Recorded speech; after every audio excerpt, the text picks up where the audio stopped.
좋은 날입니다. 성령님께서 오늘도 여러분의 심령 가운데 큰 은혜와 평강으로 함께해 주시기를 주님의 이름으로 축복합니다. 오늘은 느헤미야서 11장 말씀을 통해서 성령님께서 우리에게 주시는 음성을 들을 수 있기를 바랍니다. 우리가 8장, 9장, 10장을 통하여서 이스라엘 민족 가운데 엄청난 영적 갱신의 역사가 일어난 걸 보았습니다.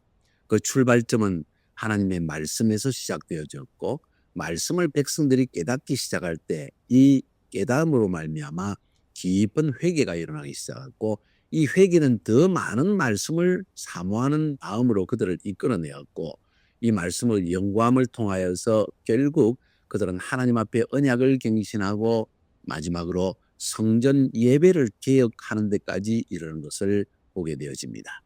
영적 갱신은 말씀을 통해서 일어납니다. 말씀을 듣기만 하는 것이 아니라 깨달을 때 그 말씀이 결국 우리 심령을 찌르고 우리 심령이 하나님 앞에 어떤 상태인지를 깨닫게 해서 진정한 회개를 만들어내고, 이 회개는 결국 하나님 앞에 예배의 개혁으로까지 나아가게 된다는 사실을 본 것입니다. 여기에서 그 상관관계를 보는 것이 굉장히 중요합니다. 말씀 운동, 회개 운동, 그리고 예배 운동까지 나아간 것입니다. 자, 이제 느헤미야에서 남은 것이 무엇일까요? 느헤미야의 가장 중대한 사역은 바로 예루살렘의 성벽을 쌓는 것이었습니다. 예루살렘 성벽 쌓는 것이 왜 그렇게 중요했을까요? 그것은 하나님의 예언의 성취를 위해서였습니다. 예언의 성취는 예레미야의 예언을 따라서 70년 포로 생활이 끝나면 하나님께서 자기 원래 이스라엘 땅으로 그들을 돌아오게 해주시고, 그들을 영적으로 회복시켜 주시고, 또 정치적으로 회복시켜 주시고, 땅을 회복 주시기다는 이 약속의 말씀이 있었기 때문에 느헤미야는 약속의 말씀을 들고 그 약속의 말씀의 성취를 위해서 예루살렘으로 돌아왔던 것입니다. 예루살렘은 성벽 쌓는 것이 그 약속의 성취와 어떤 깊은 관계가 있을까요? 그것은 하나님께서 주신 약속의 땅인 이스라엘을 하나님의 말씀의 회복을 통하여서 진정 이스라엘 백성에게 그 땅이 회복되게 하기 위해서 매우 중요한 것은 바로 이 회복의 중심지인 예루살렘이 든든하게 서는 것이었습니다. 다시 말해서 예루살렘이 정치적인 중심지요, 민족 공동체의 영혼의 중심지요, 그리고 영적인 예배의 중심지가 되어질 때 비로소 하나님의 언약은 성취되어진다는 사실을 느헤미야는 너무나 잘 알고 있었고, 그래서 성벽 쌓는 것이 단순한 벽을 쌓는 것을 넘어서는 이스라엘 민족 공동체의 뿌리를 내리는데 매우 중요한 역할을 한다는 사실을 느헤미야는 너무나 잘 알고 있었습니다.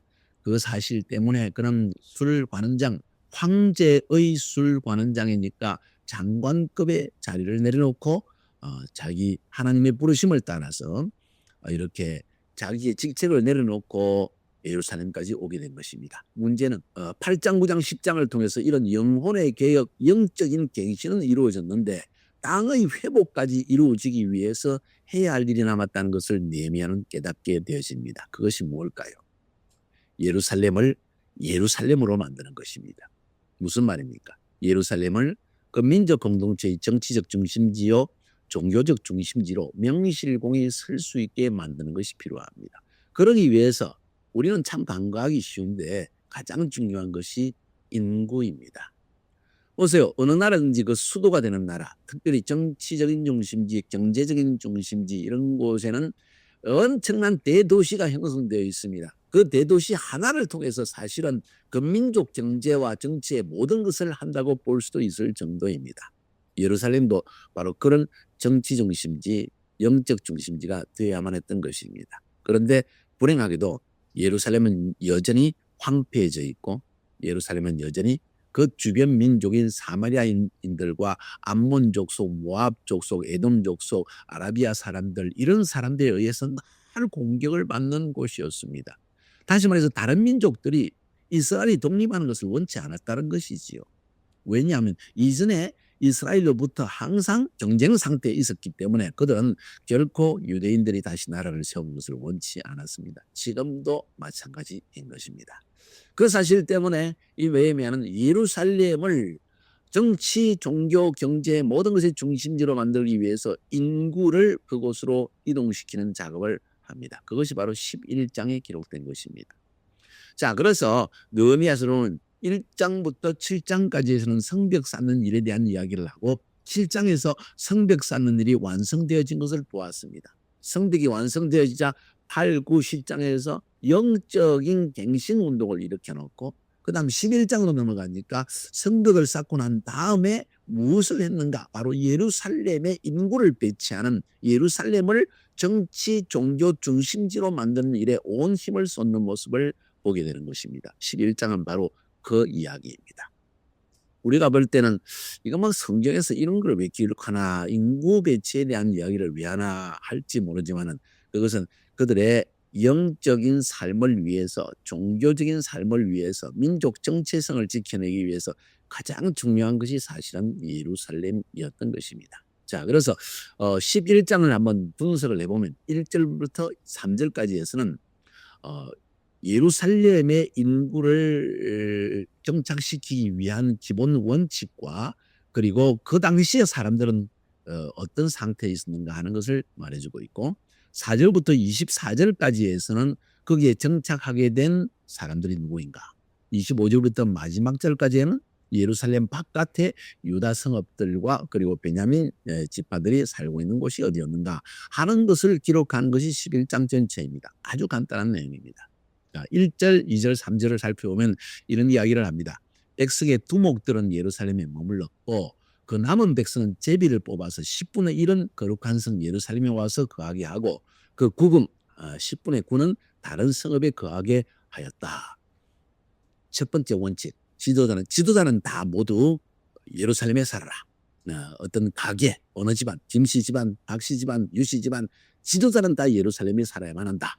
거기에서 결정하는 것을 신속하게 이스라엘 전역에 알리기 위해서 지도자는 예루살렘에 산다는 원칙. 두 번째, 인구의 10분의 1은 각 도시로부터 10분의 1은 인구는 전부 예루살렘으로 올려보내라. 왜 그랬을까요? 아무도 살기를 원치 않았습니다. 황폐하였고 원수의 공경이 있을 것이고 그러다 보니까 예루살렘에 사는 것을 원하는 사람이 많지 않았다는 것입니다. 그래서 제비를 뽑아가지고 원하든 원치 않은 10분의 1은 무조건 예루살렘에 살게 했다. 2절에 보니까 또 거기에 더해서 무릇 예루살렘에 거하기를 자원하는 자는 백성들이 위하여서 복을 빌었느니라. 무슨 이야기입니까? 다 싫어했기 때문에 제가 예루살렘에 살겠습니다 하는 사람이 나오면 모든 민족이 축복을 빌었다는 것입니다. 사실은 이스라엘 백성들의 마음속에 성전이 있고 그들의 삶의 중심지이고 앞으로 수도가 되어질 예루살렘에 살기를 원하는 마음은 있을 것입니다. 그러나 환경이 허락하지 않았다는 것입니다. 아이를 데리고 그 예루살렘에서 황폐한 곳에 땅을 일구면서 집도 없는데 집을 새로 지어야 되고 원수들의 공격 때문에 또 성벽을 지켜야 되고 그걸 원하는 사람이 많지 않았다는 것입니다. 마음의 소원은 있지만 환경이 허락지 않았기 때문에 모두 원치 않았는데 그런 용감한 사람이 나오면 요수아와 갈렙 같은 사람이 나오면 모두가 힘을 합해서 이야 너 대단하다. 정말 용기 있구나. 믿음이 대단하다. 여호와를 향한 마음이 정말 좋구나 하면서 복을 빌어줬다는 그런 이야기입니다. 그것이 인구 이동에 대한 기본적인 원칙들입니다.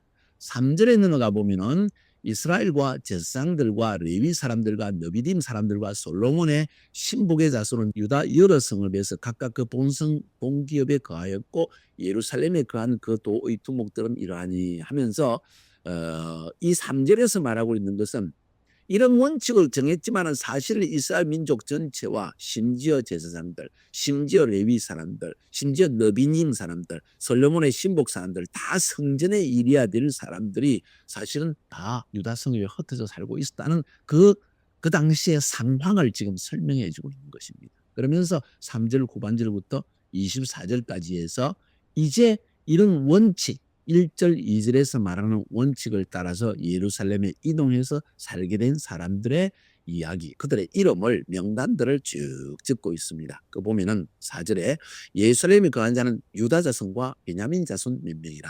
유다 자손 중에는 하고 쭉 나오고 7절에는 베냐민 자손 중에 또 이러하다. 유다 자손과 베냐민 자손. 10절에는 제사장 중에는 이런 사람들이 예루살렘에 살았다. 그 다음에 14절은 레위 사람 중에는 이런 사람이 살았다. 그 다음에 19절에서는 문지기는 이런 사람이 살았고 20절에 나머지 사람들은 모두 유다 성읍에 흩어져 살았다. 그러니까 제사장, 레위 사람, 문지기 중에서도 또 찬양하는 사람 이런 사람을 제외한 나머지 제사장과 레위 사람들은 유다 모든 성읍에 흩어져 살았다 하는 이야기이고 22절에 노래하는 아삽 자손들도 이런 사람들이 지금 예루살렘에 살았고 23절에 왕의 men들은 노래하는 자들도 예루살렘에 살았고 24절에 유다의 아들 세라의 자손 이러한 사람이 또 왕의 수하에서 백성의 일을 다스리기 위해서 예루살렘에 살았다 하면서 예루살렘에 사는 사람들의 이야기. 그 다음 25절부터 34절, 36절 마지막 절까지에서는 베냐민 자손과 유다 자손들이 그 예루살렘 주변의 모든 유다 성읍과 베냐민 성읍에 흩어져서 살게 되었다 하는 이야기를 기록하는 것이 11장 전체 이야기입니다. 자, 왜 이런 이야기로 기록했을까요? 성경이라면 영적인 이야기만 기록하면 좋겠는데 사실 그 당시에 정치적이고 또 공동체적인 어떤 인구 조사 혹은 인구를 예루살렘에 이동시키는 이런 이야기를 왜 했을까 하는 것이 우리의 질문이어야만 합니다. 예루살렘에 산다는 것, 이것은 하나님 나라를 위해서 헌신한 자들이었다는 사실을 말합니다. 오늘 여기 보니까 재미 뽑혀서 억지로 예루살렘에 살게 된 사람이 있고 스스로 자원해서 예루살렘에 살게 된 사람이 있다는 사실을 한번 생각해 볼 필요가 있습니다. 왜 이 이름을 기록했을까요?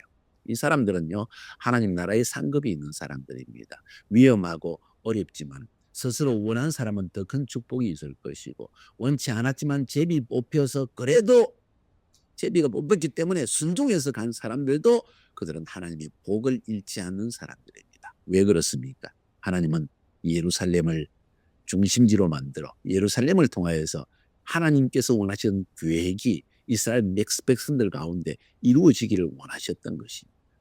쉽게 이야기하면 수많은 이스라엘 백성들의 남은 자들 중에서도 남은 자들 하나님의 마음이 그들의 마음이 하나님께로 향하는 사람들이 지금 예루살렘에 인구 이동해서 순종해서 혹은 스스로 자원해서 살았다는 이야기를 오늘 성경은 우리에게 말하고 있는 것입니다. 하나님의 거룩한 성에 거할 자 누구인가? 예루살렘 성의 회복을 위해서 헌신할 자 누구인가? 할 때 번쩍 손을 들고 달려가는 사람 오늘날도 우리에게 필요하다고 생각합니다. 남은 자 중에 남은 자가 되고 영적인 눈을 가진 자가 되고 하나님의 부르심의 성취를 위해서 느헤미야와 함께 하나님 나라를 위해서 우선순위를 따라 사는 그런 사람이 되는 것이 필요하지 않을까요? 우리가 하나님의 일을 한다고 하면서도 하나님을 믿는다고 하면서도 실제로는 하나님의 나라를 위해서 가장 필요한 순간에 물질이 필요할 때 자원하는 사람이 필요할 때 또 헌신하는 사람이 필요할 때 뒤로 물러서는 사람들이 얼마나 많은데 그런데 오늘 성경에 보니까 자원하는 몇몇 사람들 매우 훌륭한 사람이었다는 사실을 우리에게 말하고 있고 이들의 이름은 성경에 기록되어졌다. 이들의 이름은 하나님의 나라의 생명책에 더 특별한 자리에 기록되어졌다. 저는 이런 생각을 가지게 되어집니다. 여러분과 여러분의 자손이 오늘 이 예루살렘의 자원에서 남은 사람들처럼 하나님의 나라를 위해서 자원하여 달려가고 주님의 심장 속에 기록되어지는 그런 사람 될 수 있기를 주님의 이름으로 축복합니다. 승리하시기 바랍니다.